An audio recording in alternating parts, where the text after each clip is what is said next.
রমজান মাসের শুরুতে নতুন করে আবার রমজানের চাঁদ উঠাইয়া আল্লাহ আবার ডাক দিছে, ইয়া আইয়ুহাল্লাযীনা আমানু, হে ঈমানদার, আমি তোমার রব বলছি, আমি তোমার আল্লাহ বলছি, বান্দা 11 মাস তোমারে ডাকছিলাম গুনাহ ছেড়ে দিতে, নেকি অর্জন করতে, আদেশ পালন করতে চেয়েছিলাম তোমার জন্য তাকওয়া।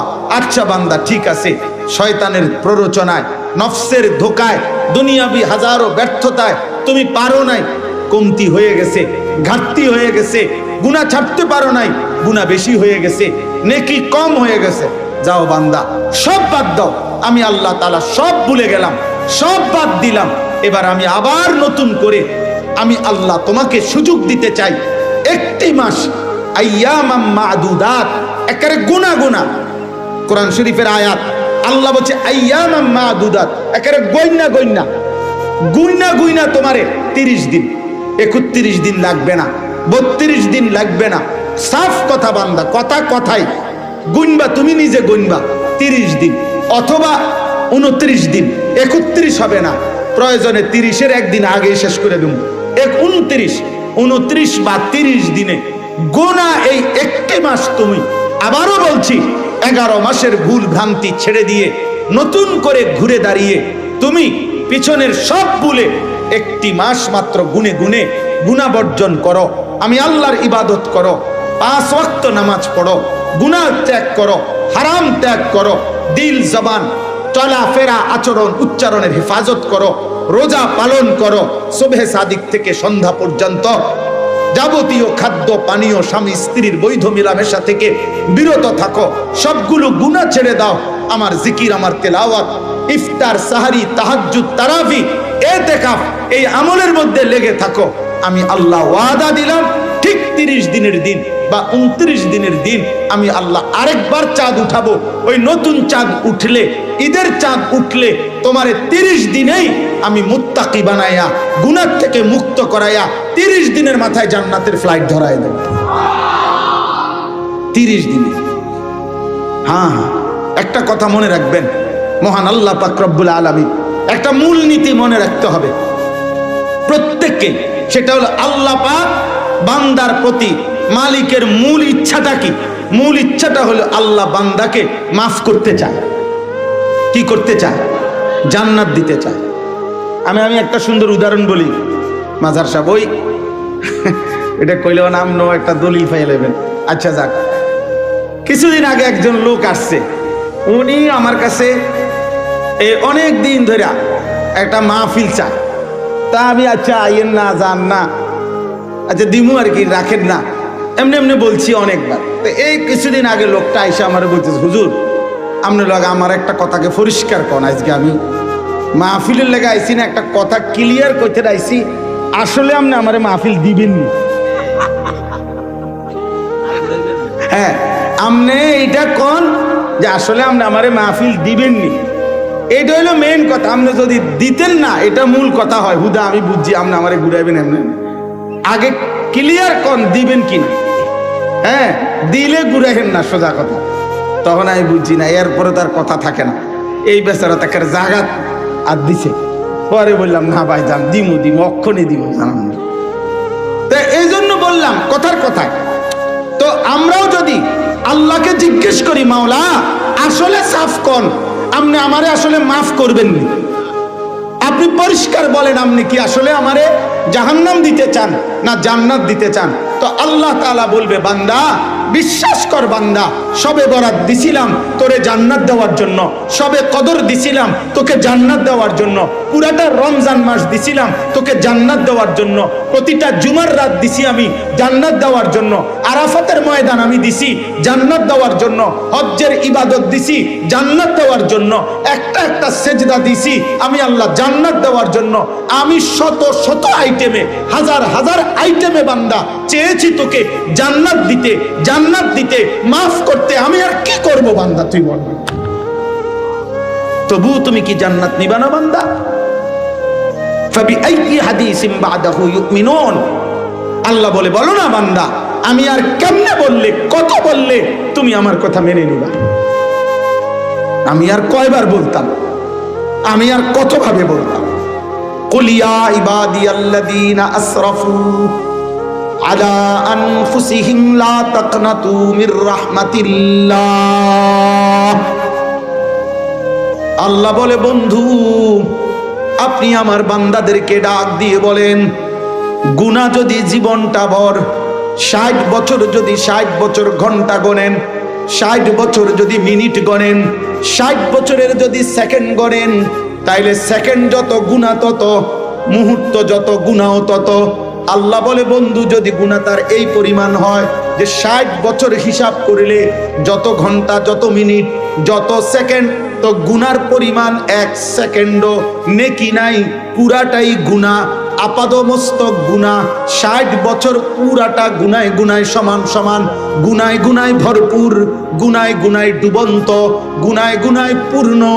আমার এমন বান্দাকেও বলেন চোখের এক ফোঁটা পানি ফেলে পিছনের গুনাহ ছেড়ে দিয়ে আজকে এখন বলেন আমি আল্লাহকে ডাক দিতে, আমি আল্লাহ আপনার জবান দিয়ে শুনায় দেন, আমি তৎক্ষণাৎ 60 বছরের পূর্ণ গুনাহ, 90 বছরের পূর্ণ গুনাহ একসাথে মাফ করে দেব। মাফ, চাপ মাফ। তা আমি আর কি করতাম? আমি তো চাচ্ছি মাফ করে দিতে। এজন্য এই কথা মনে রাখতে হবে, আল্লাহ মূলত চায় কি করতে? বলেন না, মাফ করতে। আল্লাহ মূলত চায় জান্নাত দিতে। বলেন, আল্লাহ মূলত চায় কি করতে? মাফ করতে। আল্লাহ মূলত চায় কি দিতে? জান্নাত দিতে। এটা হলো মূলনীতি। মূলনীতি, নব্বি ইবাদি আন্নী আনাল গফুরুর রহিম ওয়া আন্না আযাবি হুয়াল আযাবুল আলীম। আল্লাহ বলে, বন্ধু আমার বান্দাদেরকে বলে দেন আমি আল্লাহ প্রচন্ড ক্ষমাশীল, দয়াবান। আর এটাও বলে দেন আমার আযাব অনেক কঠিন। আমি ক্ষমাশীল, আমি রহমওয়ালা, আমি ক্ষমাশীল। বাকি এটাও বলেন আমার আযাব কিন্তু ভয়ঙ্কর। তবে তাফসীরের মধ্যে লিখছে, মুফাসসিরিনে কেরাম বলছে, মনে রাখেন এক বাবা তার বাচ্চার উপরে রাগ করছে, রাগ করে বলতেছে রাগ, এখন লাঠি নিতে আসি, তুই খারায় না, আমি আইতে আসি। এখান থেকে লাঠি নিয়ে আসতে আসতে বাচ্চাটা ব্যয় করে কাইন্দা দিছে, মাফ করে দেন বলছে। তো লাঠি নিয়া আলগার থেকে মারবে, এটা তো লাঠি নিতে হবে, তারপরে মারতে হবে। আর মাফ করাটা, মাগফিরাতটা, ক্ষমাটা তো কলজার ভিতরেই আছে। লাঠি নেওয়ার আগেই আল্লাহ চাইলে লাঠি নিয়া তো মারমু, কিন্তু রহমত মাগফিরাত তো আমার সত্তার মধ্যে, আমি তো মাগফিরাতের সত্তা আমার ভিতরে, আমি তার আগেই, লাঠি নেওয়ার আগেই চাইলে মাফ করে দিতে পারি। এই জন্য আল্লাহর রহমত আগে, আল্লাহর মাগফিরাত আগে, আল্লাহর রাগের উপরে। সাবাকাত রাহমাতি আলা গাদাবি। এই জন্য চলেন, নিয়ত করেন, নিয়ত করেন, নিয়ত করেন মাহে রমজানের কদর করব ইনশাআল্লাহ। রমজান আল্লাহ তাআলা, আল্লাহ পাক রব্বুল আলামিন রমজানকে আলাদা স্পেশালি বানাইছেন। আল্লাহ যেন বলছে এই পৃথিবীরই একটা মাস, এখানেই আলো উঠবে, সূর্য উঠবে, রাত দেখতে একই রকম, দিন দেখতে একই রকম, রমজানের সূর্য একই রকম, রমজানের চাঁদ একই রকম, রমজানের পৃথিবী একই রকম, কিন্তু বান্দা দাম কিন্তু ভিন্ন রকম। প্রতি ঘন্টা, মিনিট, সেকেন্ড স্বর্ণের দামে না, রৌপ্যের দামে না, মণি মুক্তার দামে না, তামাম জমিন ও আসমানের দামে না, বরং আল্লাহ আমি আমার শান মোতাবেক দামে বান্দা তোমারে রমজান দেব। কোন দাম দস্তুর হিসাব তুমি মিলাই থাকতাম না। এই জন্য আমার শায়েখ আল্লামা মুফতি মুশতাকুর নবী কাসিমি হুজুর সবসময় এটা বলে, রমজান মাসে বান্দা যখন একটি সেজদা দেয় তো আল্লাহ যেন বলে, প্রথম ঘোষণা তো আছেই, ফেরেশতা সেজদা দিবে একটা, তুমি লিখবা 70টা। কয়টা? 70টা। না না, 70টা না। প্রথম তো সিদ্ধান্ত এটা 70, কিন্তু এই 70 লেখবার আগে ফেরেশতা মহান আল্লাহ পাকের দিকে তাকিয়ে যেন জিজ্ঞেস করে, আল্লাহ আপনার বান্দার রমজানের এই সেজদাটার নেকি 70 লিখবো কিনা। আল্লাহ পাক যেন বলে, আচ্ছা রাখো, আমি আগে ওর একটু দেখে লই, দেখি সেজদাটা কেমন হয়েছে, তার দিলটা কেমন, তার গুনাহমুক্ত হালাতটা কেমন, তার রমজানের কদরটা কেমন। আল্লাহ তাকাইয়া যেন বলে, না 700 লেখো, 7000 লেখো, 7 লাখ লেখো, 7 কোটি লেখো, 70 কোটি লেখো। এইভাবে আল্লাহ তাআলা নেকি বাড়াইতে থাকে। কখনো কখনো আল্লাহ বলে, ফেরেশতা তুমি লিখো না, আমি আল্লাহ নিজে লিখব। সাআক্তুব, আমি লিখব। রমজান অনেক দামে কেন?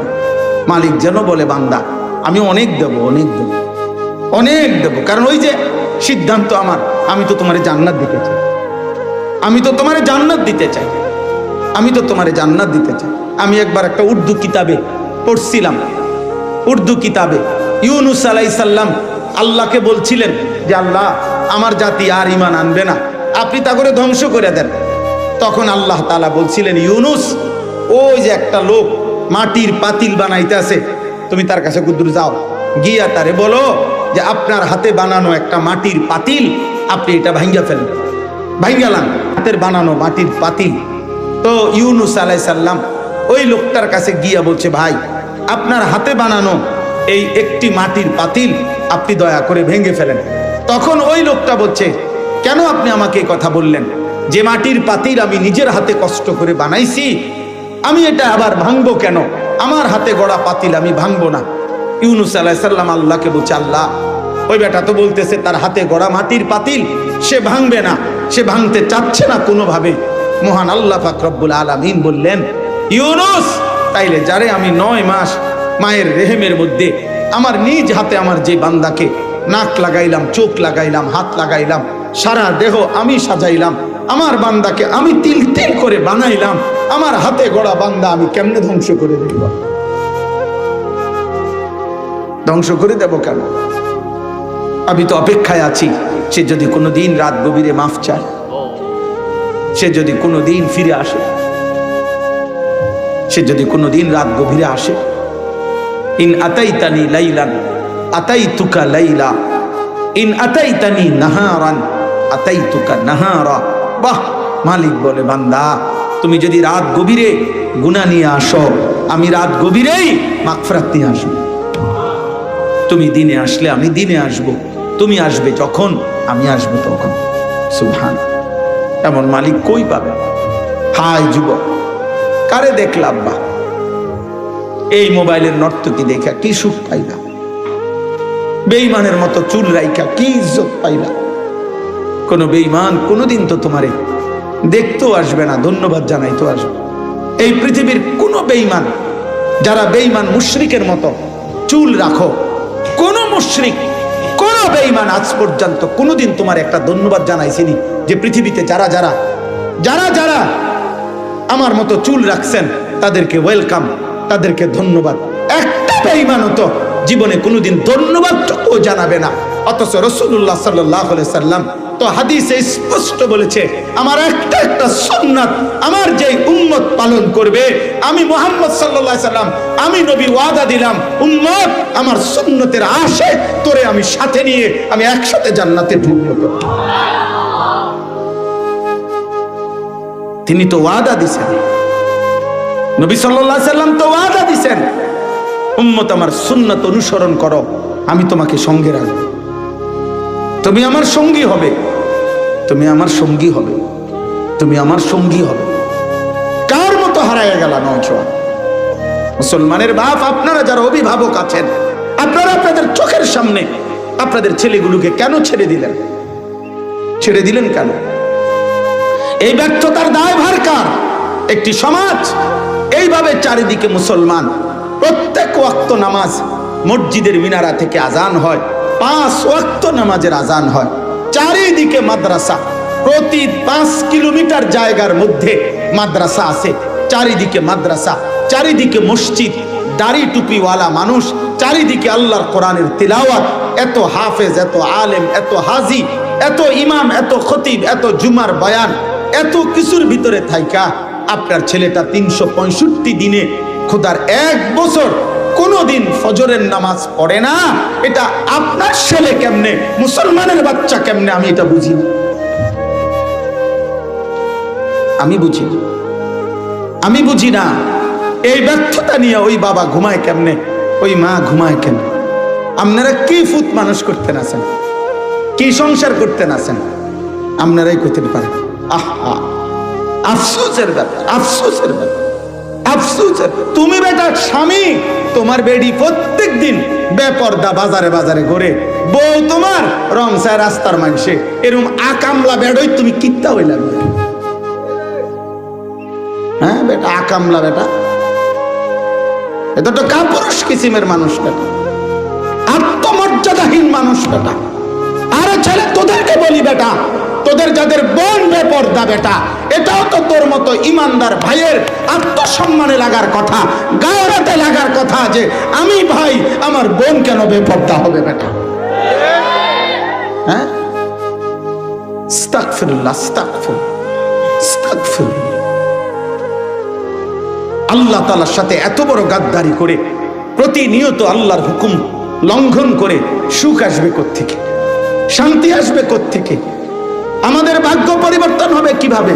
12 তারিখ যারা নির্বাচিত হবে তাদের হাতে ভাগ্য পরিবর্তন হবে না, তাদের হাতে না। বা 12 তারিখ পৃথিবীর শেষ নির্বাচন না, 12 তারিখ বাংলাদেশের শেষ নির্বাচন না, 12 তারিখ শেষ হাসি হাসবে না, 12 তারিখ ইসরাফিল ফু দিবে না। অতএব 11 তারিখ যার হাতে ভাগ্য, 12 তারিখও তার হাতে, 13 তারিখও তার হাতে ভাগ্য। তিনি কে? বলেন না কে? কোন মানুষের হাতে কারো ভাগ্য নাই, কোন মানুষের হাতে জনগণের ভাগ্য পরিবর্তন হবে না। ওর নিজের তো ভাগ্য নাই, ওর নিজের তো বল নাই, ওর নিজের তো হুকবা নাই বেটাটা। ওর নিজে কতক্ষণ টিকবে তারই তো কোনো নিশ্চয়তা নাই।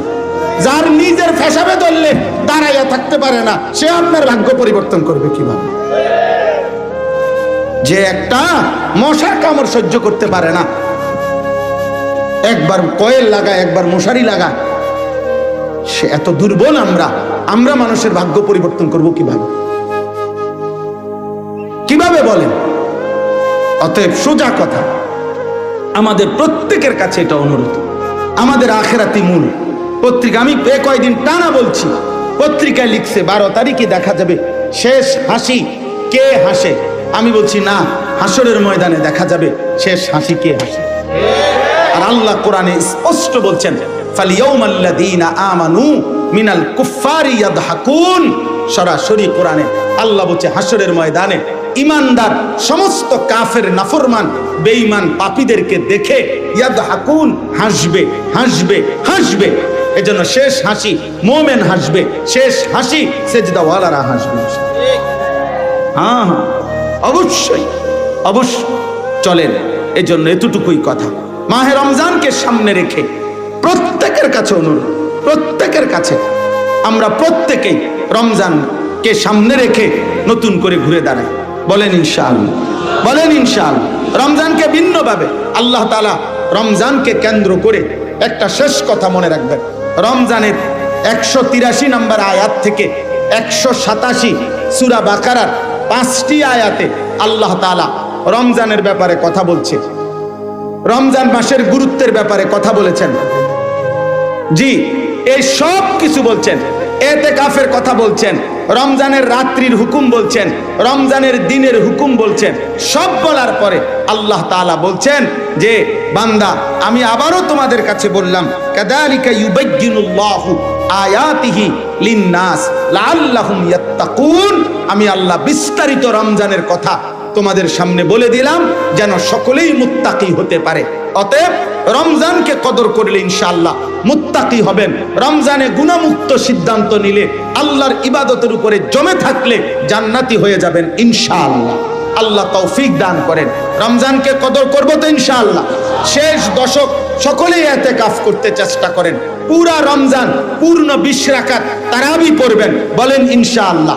ইফতার, সাহরি, তাহাজ্জুদ, তিলাওয়াত, জিকির, রোজা, গুনাহমুক্ত থাকার সর্বাত্মক চেষ্টা করবেন, বলেন ইনশাআল্লাহ। আগামীকাল শনিবার সুধন্যপুর আমার শায়েখ আরিফ বিল্লাল্লামা মুফতি মুশতাকুন নবী কাসেমি হযরত দামাত বারাকাতুহুমের মাদ্রাসার মাসিক ইসলাহি মজলিস আপনারা অংশগ্রহণ করার চেষ্টা করবেন। আল্লাহ তাআলা আপনাদেরকে তৌফিক দেন, আল্লাহ তাআলা আপনাদেরকে কবুল করেন। আজকের এই মাহফিল আল্লাহ তাআলা ভরপুর বরকত দান করেন এবং এশার নামাজের পরেও ধারাবাহিক বয়ান হবে, আপনারা অংশগ্রহণ করবেন, থাকবেন। শায়েখ দামাত বারাকাতুহুমের শেষ বয়ান শুনে দোয়া মুনাজাত করে এরপরে যাবেন। আল্লাহ কবুল করেন, আমিন। সুবহানাল্লাহ।